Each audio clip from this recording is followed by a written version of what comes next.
Hello दोस्तों, स्वागत है आप सभी को फिर से मेरे चैनल मिशन यूपीएससी 2025 में। आज फिर इस वीडियो में हम लोग बातें करेंगे जो कल पढ़ाई हुई थी।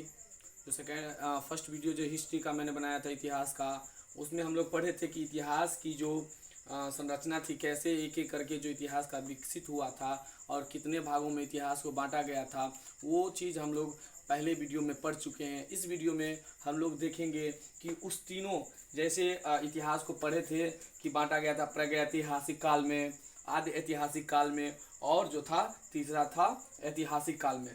उसको पहला को पाषाण काल कहते हैं, दूसरा का जो था वो सिंधु घाटी सभ्यता उसको कहते थे, और तीसरा जो था उसको हम लोग कहते थे कि लगभग 6ठी शताब्दी ईसा पूर्व से प्रारंभ किया गया था। अब हम लोग बातें करेंगे जो इस तीनों पॉइंट से जो जुड़ी हुई स्थल है, क्योंकि जो है हम लोग पढ़े थे कि मध्य पाषाण काल में, पाषाण काल को जो 3 भागों में बांटा गया था, पहला था पूरा पाषाण काल, दूसरा था मध्य पाषाण काल, और तीसरा था जो है नव पाषाण काल। उसमें जो था पूरा पाषाण काल के बारे में हम लोग कल पढ़ चुके थे। अब आते हैं मध्य पाषाण काल में। मध्य पाषाण काल से जो जुड़ी, उसमें जो था कई स्थलों का खोज किया गया था। जो खोज करता था उनके द्वारा जो था कई स्थानों का जो था वो खोज किया गया था। उसमें क्या चीज़ से संबंधित वो स्थान था, वो आज इस वीडियो में हम लोग देखेंगे। ये वीडियो जो है वो परीक्षाओं की दृष्टि से काफ़ी महत्वपूर्ण है, क्योंकि इसमें जो है ऑब्जेक्टिव टाइप का जो क्वेश्चन आपको पूछा जा सकता है कि किस जगह से इतिहास में किस चीज़ का साक्ष्य प्राप्त हुआ था। तो आज हम लोग जानेंगे इस वीडियो में कि कौन से स्थान कहाँ है और उस स्थान से क्या चीज़ का साक्ष्य प्राप्त हुआ था। पहला स्थान जो है दमदमा है। ये दमदमा है, यहाँ जो है पहले आप देख सकते हैं स्थल और संबंधित साक्ष्य, यानी पहला स्थान जो है दमदमा है। दमदमा में क्या प्राप्त हुआ था? एक ही कब्र में 3 मानव कंकाल।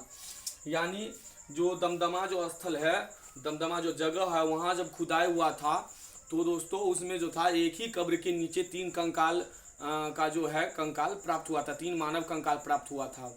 तो हम यहाँ से जो है पता लगाते हैं या समझते हैं कि उस समय में कहीं कहीं ऐसी कोई ये बीमारी या कोई हैजा टाइप से कोई ऐसा आया जो लोग काफ़ी मरने लगता था। तो क्या होता था, कभी कभी एक ही कब्र के नीचे जो है 3-4 मानव को दबा दिया जाता था, मृत मानव को। या कभी कभी ऐसे होता था ये किसी के फैमिली में, किसी के परिवार में एक ही साथ किसी की 3-4 व्यक्तियों की मृत्यु हो जाए तो उसे एक ही कब्र में एक ही साथ दफना दिया जाता था। तो ये जो प्राप्त हुआ था ये दमदमा में प्राप्त हुआ था। दूसरा है आजमगढ़। आजमगढ़ जो है ये है उत्तर प्रदेश में, आजमगढ़ है। इसमें मध्य पाषाण काल के अंतिम चरण में पशुपालन, मध्य पाषाण काल में हम लोग पढ़े थे कि एक ही कब्र में भी मानव मिला था, इसमें मानव कंकाल तंत्र। इसी में काल के अंतिम चरण में पशुपालन। तो बंद कीजिएगा। जो आजमगढ़ जो है यूपी में है, यहाँ जो क्या था मध्य पाषाण काल के अंतिम चरण में, यानी जो मध्य पाषाण काल में जो दमदमा में एक ही कब्र के नीचे 3 मानव कंकाल मिला था, उसी के अंतिम चरण में जो था पशुपालन, यहाँ से साक्ष्य मिला कि जो आजमगढ़ है यहाँ पशुपालन, हमारे पूर्वज जो है यहाँ पशुपालन करते थे, पशुओं को पालते थे। कल मैंने इसका इतिहास आप लोगों को बताया था, शायद याद होगा या नहीं होगा। पशुपालन आपको बता दें कि हमारे पूर्वज जो थे वो पाषाण काल में शिकारी तो थे ही और खाद्य संग्राहक थे। तो वो जो शिकार करते थे तो होता क्या था कि कभी कभी उसको जो छोटा शिकार आता था वो काफ़ी तेज भागता, जैसे खरगोश वगैरह, तो उसको पकड़ने में काफ़ी दिक्कत होती है। इसलिए क्या किया हमारे पूर्वज जो थे, कुत्ते की प्रजाति को जितने भी जानवर होता है उसको ना पालना स्टार्ट कर दिया, क्योंकि कुत्ते जो है काफ़ी तेज दौड़ता है और शिकारी भी होते हैं, शिकारी स्वभाव के होते हैं। तो हमारे पूर्वज जो है वहाँ से कुछ जानवरों को, मांसाहारी जानवरों को अपने साथ रखना स्टार्ट कर दिया। वहाँ से वो धीरे धीरे कुछ और जानवर को भी पालना स्टार्ट कर दिया, जैसे दूध देने वाले जानवरों को, जैसे गाय, बकरी, भैंस, इस सब को जो है पालना स्टार्ट कर दिया। यहीं से जो है पशुपालन स्टार्ट हो गया था। तो ये आजमगढ़ से इसका साक्ष्य प्राप्त हुआ कि आजमगढ़ में जब खुदाई चला तो वहाँ से स्थल से कुछ साक्ष्य मिला कि यहाँ पशुपालन होता था। अब आते हैं मेहरगढ़। मेहरगढ़ में जो है प्राचीनतम अस्थायी जीवन का प्रमाण मिला। प्राचीनतम अस्थायी जीवन, अस्थायी जीवन क्या होता है? हमारे पूर्वज जो थे घुमंतु भी होते थे, क्योंकि उसको क्या होता था, वहाँ जो है जंगल से कंदमूल इकट्ठा करके या फल फूल जो भी उसको मिलता था या शिकार, तो खाते थे। क्योंकि देखिए, जब भी हम एक जगह कहीं रह के अगर 2 से 4 दिन या 5 दिन या 10 दिन रहने लगे तो क्या होता है, वहाँ जो है अगर हम कुछ नहीं कर रहे हैं तो जो भी चीज़ हमको प्राकृतिक रूप से प्राप्त होता है उसकी जो है कमी आने लगती है, संसाधनों में कमी आने लगती है। अगर मैं उसका उत्पादन नहीं कर रहा हूँ, सिर्फ उपभोग कर रहा हूँ, तो उसमें कमी आने लगती है। तो क्या हुआ कि हमारे पूर्वज जो थे एक जगह छोड़ के दूसरी जगह चल जाते थे। तो क्या होता था, जिस जगह को छोड़ देते थे उसका जो भरण पोषण है, जो उसका पुनः जो चक्रण था, वो फिर से अपना पूरा हो जाता था। तो ऐसे घूम घूम के जो है वो अपना भरण पोषण करते थे। लेकिन यहाँ मेहरगढ़ जो है, यहाँ प्राचीनतम अस्थायी जीवन का प्रमाण मिला। यानी कि यहाँ से जो वह साक्ष्य प्राप्त हुआ जिससे कि पता चला कि यहाँ जो थे हमारे पूर्वज अस्थायी रूप से वहाँ घर बना के रहते थे, वहाँ कृषि काम करते थे, पशुपालन करते थे। और जहाँ ये चीज़ होती है, उस जीवन को हम जहाँ घर बना के सालों साल रहते हैं, उसे हम अस्थायी जीवन कहते हैं। अगर हम यहाँ 1 महीना या 15 दिन यहाँ रहे फिर दूसरे गांव चले गए तो उसको अस्थायी जीवन नहीं कहते हैं, उसको घुमंतु कहते हैं। 4 दिन यहाँ बिताए, 4 दिन वहाँ बिताए, घूम घूम कर जो जीवन बिताते हैं उसको घुमंतु जीवन कहते हैं। तो यहाँ से आज मेहरगढ़ से प्राप्त हुआ था कि यहाँ अस्थायी जीवन हुआ करता था।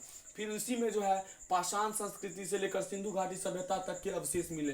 पाषाण काल जैसे पत्थरों का काल, पाषाण काल से पत्थरों के काल से लेकर सिंधु सभ्यता में आ जाते हैं हम लोग। दूसरे आद्य ऐतिहासिक जो है, प्रागैतिहासिक काल जो है दूसरा नंबर पे है। वहां तक जो है मेहरगढ़ में जो है पाषाण काल संस्कृति से लेकर जो भी संस्कृति पाषाण काल में हुआ करती, जैसे वहाँ जो है लकड़ियों का यूज होता था, पत्थरों का यूज होता था, कोई भी काम करने के लिए या शिकार पकड़ने के लिए जो भी चीज़ था, वहाँ से संस्कृति से लेकर और सिंधु सभ्यता तक के जो अवशेष है यहाँ मेहरगढ़ से प्राप्त हुआ था। यहाँ खुदाई हुई होगी तो यहाँ जो है साक्ष्य मिला होगा, जो पाषाण काल में भी पाषाण काल का भी साक्ष्य मिला होगा। उसके बाद जो सिंधु सभ्यता जो है आद्य प्रागैतिहासिक काल जो है, वहाँ के जो सिंधु सभ्यता जो है वहाँ के भी साक्ष्य मिला होगा। तो जो मेहरगढ़ है वहीं पे जो है दोनों का साक्ष्य एक साथ प्राप्त हुआ था। चौथा हथनौड़ा। हथनौड़ा में भारत में मानव का सर्वप्रथम साक्ष्य नर्मदापुरम होशंगाबाद, नर्मदापुरम होशंगाबाद जो है हथनौड़ा में है।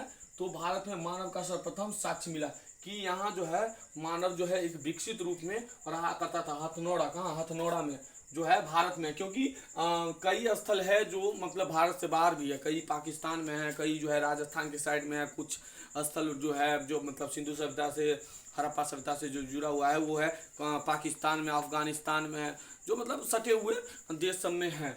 तो ये जो है ये भारत में हथनौड़ा, जहाँ यहाँ लिखा नर्मदापुरम। नर्मदापुरम यानी कि नर्मदा एक नदी है, तो नर्मदा नदी के नाम पर ही इस गांव का या इस शहर का नाम जो है नर्मदापुरम रखा गया है। जबकि हमको मालूम जो है जहाँ तक कि नर्मदा जो है ये पंजाब या हरियाणा है, पंजाब साइड में ये नदी जो है पंजाब में बहती है।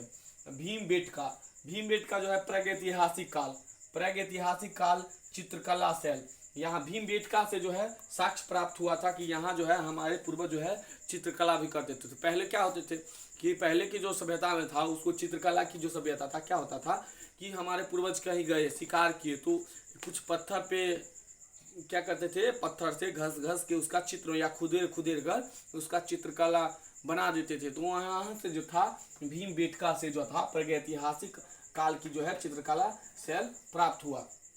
अब आते हैं इनके अन्य तथ्य क्या है। अन्य तथ्य यानी इसकी जो कुछ और महत्वपूर्ण बातें हैं। पहला है बुर्ज होम की खोज। बुर्ज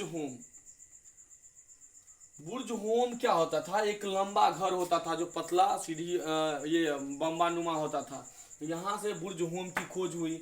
तो इसका जो खोज क्या था, ये डी टेरा एवं पीटरसन द्वारा, क्योंकि पहले अंग्रेज जो थे काफ़ी विद्वान थे तो वो लोग क्या खोज में ज़्यादा विश्वास करते थे, वो लोग खोज करते थे।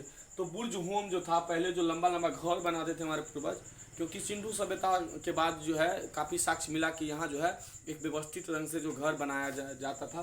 तो बुर्ज होम की खोज डी टेरा एवं पीटरसन द्वारा किया गया। अब आता है मध्य पाषाण काल। भारत में अस्थि पंजर का सर्वप्रथम साक्ष्य। अस्थि पंजर जो है हड्डियों का जो बताए थे कि उसके बाद जो पाषाण काल के बाद जो था हड्डियों का प्रयोग में लाने लगा, शिकार करने के लिए हड्डी का हथियार बनाने लगा। जो है भाला बर्छी जो हड्डी का नुकीला भाग होता है उसको जो है शिकार के रूप में यूज करने लगा। तो इसका जो साक्ष्य था भारत में ही मिला था।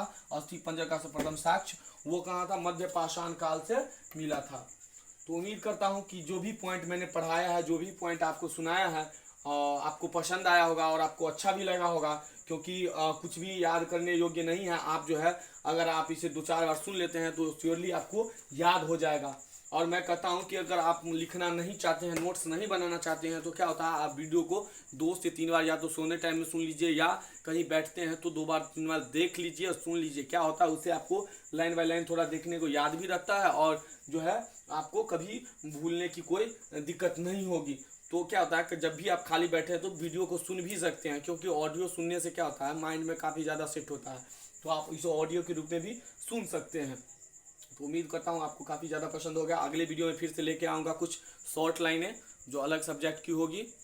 तो अगर अभी तक आप मेरे चैनल को सब्सक्राइब नहीं किया है तो सब्सक्राइब कर दीजिए, और प्लीज़ मेरा सपोर्ट कीजिए, क्योंकि मैं चाहता हूँ अगर मेरा चैनल बढ़े तो आप लोगों के लिए रोज़ नया नया वीडियो नई तरह से आपको, और जो अच्छे से समझ में आए वैसे मैं पढ़ाने की कोशिश में करूँगा, क्योंकि मैं भी एक जो है तैयारी में लगा हूँ, मैं भी एक स्टूडेंट ही हूँ।